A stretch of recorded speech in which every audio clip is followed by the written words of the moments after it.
Hi Virgo, and welcome to your June Geoscope for the lunar eclipse in Sagittarius that's happening on the 5th of June.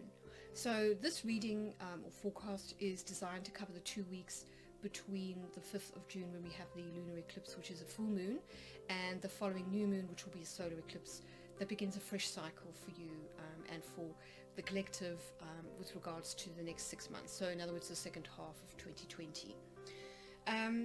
So we're kind of wrapping up in many respects themes, lessons, or kind of situations that began at the start of the first eclipse cycle. It began on December the 26th with the solar eclipse that we had in Capricorn, and now we're kind of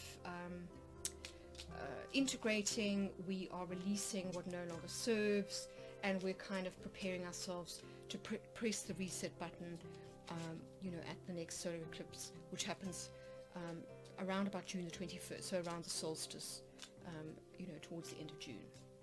So in this reading, I'm just going to have a look to see if there are any issues or lessons or wisdom messages from the divine as to how to navigate the upcoming 2 weeks, things you might not be aware of, things you may want to be working on, or just lessons or tidbits of wisdom and advice that your guides may be wanting to give you at this time. So let's see what comes up.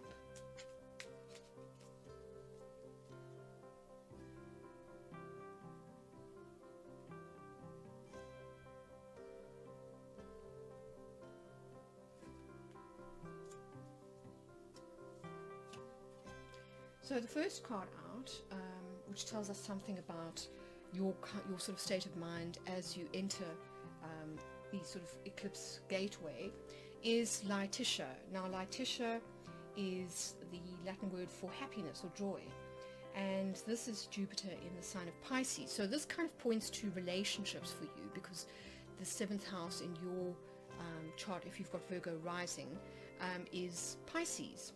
So this is about the happiness that you are kind of getting from relating to significant others. Then the next card out is Cauda Draconis.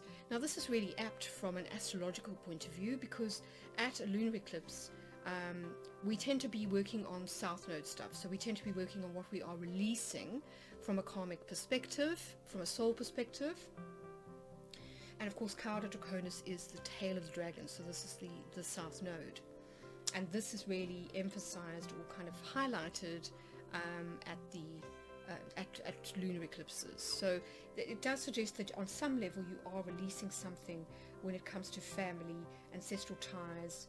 It could be that you're clearing bloodlines, it could be that you're clearing family karma, it could be that you are realizing and walking away from a not so healthy toxic pattern within a relationship or a family dynamic, or it could be that on some level you're kind of closing the door on a chapter in your personal life and sort of moving on.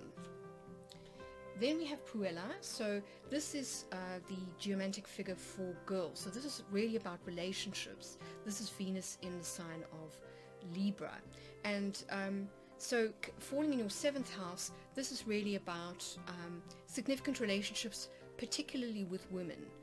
So it doesn't necessarily have to be a romantic partner, although it can be. It could also be a significant other, such as a mother, a business partner, a boss, just somebody who makes a real impact in your life. It could even be a mentor, a teacher, that kind of thing. So it's again highlighting the need for harmony in relationships. So in other words, to sort of work around that Mars stuff that could be sort of causing a little bit of dis-ease, something to bear in mind. And then finally we've got Conjunctio, which is conjunction. So this is balancing of opposites, which is obviously very alchemical. It's pointing to the idea of the marriage of opposites, the marriage of the sun and moon, and of course the moon will be in your 4th house, the sun will be in your 10th house, so this is very apt.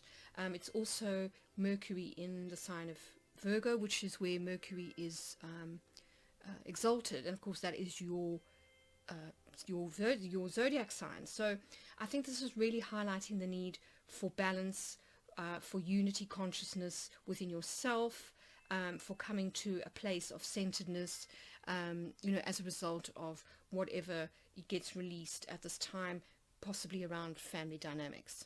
But I'm just going to pause the video now and do the rest of the calculations using my conversion sheet, and I'll be back in a minute with the rest of your reading. Hi Virgo, so we're back with your conversion sheet. So as you can see, I've taken the 4 mothers and I have used them to create the 4 daughters and the 4 nieces, and then the judge and witnesses. So I've laid those out on the casting sheet, or casting cloth rather. Just a heads up, I haven't used the system on this conversion sheet, which is kind of the most simplistic system, where you go from 1 right through until card 12 and you put those in the house positions. I've used the Golden Dawn system. So the 4 mothers have become the cardinal houses, the daughters are the succedent houses, and then the 4 nieces are the cadent houses. Right, let's get into reading and find out what it all means. So as you can see, I have already laid out all the cards on the cloth.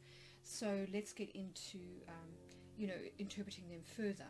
So we've already discussed the first house, which as I said, has to do with happiness. So you feeling content and happy, which involves some kind of release of family patterns, ancestral patterns, and so on, a balancing in relationships, particularly significant others, and then kind of a rebalancing of kind of opposite or disparate or conflicting sides.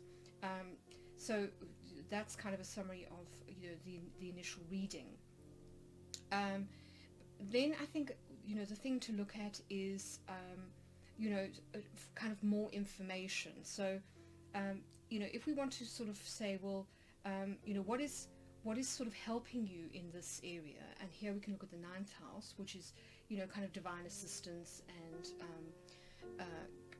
inspiration coming from our higher selves or intuitive selves at this time.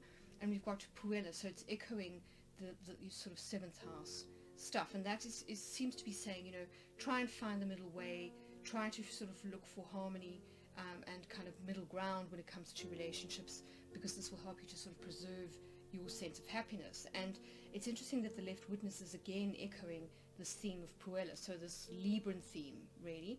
So that could be a time indicated, could be that things finally sort of resolve when it comes to a significant other around about September, October. That's one way that we could look at this. But the other way is simply to choose, to kind of stay in that kind of energy. So I'll just read to you the main highlights of the keywords for that particular geomantic figure. So Puella is relationships, romantic success, women's issues, harmony, beauty, physical attractiveness, pleasure, social events, and friendships. So those are some of the keywords to consider. That that's your kind of advice, what's helping you in this particular situation.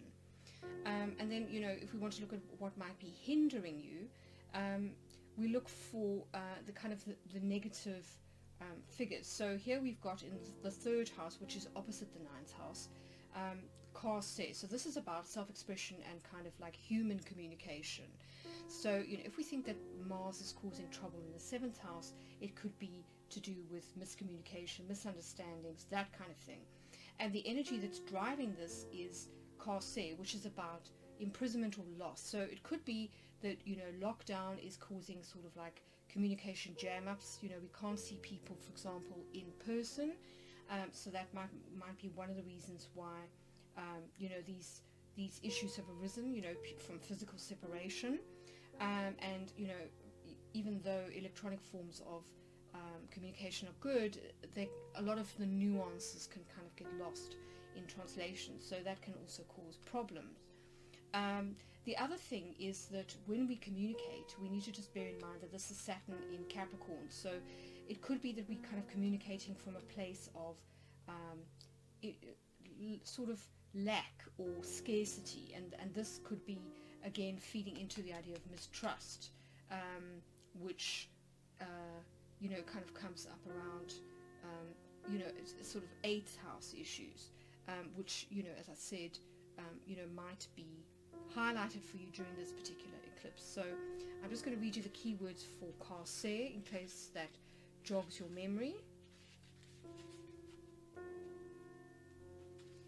So Corsair is imprisonment, isolation, delays, binding confinement, borders, locks, limits, restraint, and restrictions. So as you can see, it has to do with all kinds of obstacles, and those could be external obstacles, but it could also be inhibited communication, not feeling that you can be honest or speak your mind or say how you really feel for fear of whatever, you know, rejection, etc. So that's just something to bear in mind. The other card that we've got here for your witness is Card of Dakota. So it really seems to be emphasizing the idea of release. So it seems to be very important that you release something to do with family patterns or dynamics, possibly habits that you've picked up, you know, in early childhood that have now impacted your personal relationships. So that's really something to sort of look at. The figures are really highlighting that for you in the left and the right witnesses. And of course these symbols are being reiterated here and here. So 2nd house is to do with self-worth. It has to do with personal resources. So money, there could be issues, you know, conflict around money with family as well. But it could also be a self-worth issue which is affecting your ability to communicate openly and honestly and from a kind of place of vulnerability. But the key seems to be acquisitio. So this is the overall outcome of your reading. And acquisitio is when Jupiter is in Sagittarius. So if we think back to 2018 to 19 when Jupiter was in Sagittarius, how you felt then and behaved within relationships may be significant. It's also saying take a kind of expansive view of things. You know, acquisitio is a really positive geomantic figure. It's about acquiring wisdom. And it's interesting that we've got the symbol echoed in the 12th house, which is about subconscious patterns, attitudes, kind of, you know, our state of mind. So it does seem to be saying that in order to reach a place of balance, you need to be sort of releasing certain negative patterns or habits that will kind of allow you to come into a place where you have more peace of mind kind of internally, and where you're able to see perhaps the lessons or the kind of the virtue in perhaps you know, recent difficulties or things that come up at the full moon around, you know, conflicts within relationships. So I'm just going to read you the keywords for acquisitio. So this is material success, profit, riches, gain, attainable goals, expansion, and absorption. So the symbol for it is a mouth or a pouch which is held open, ready to take something in. So I think it's saying be open-minded. You know, if, for example, you have been in no contact with a significant other, which is a possibility if we've got inhibited or kind of no communication here, then I think what it's saying is that if somebody comes in and wants to sort of like apologize or kind of make up for, you know, perhaps this is a female relative that wants to sort of make up with you if there's been a conflict, then be open-minded and consider what they have to say.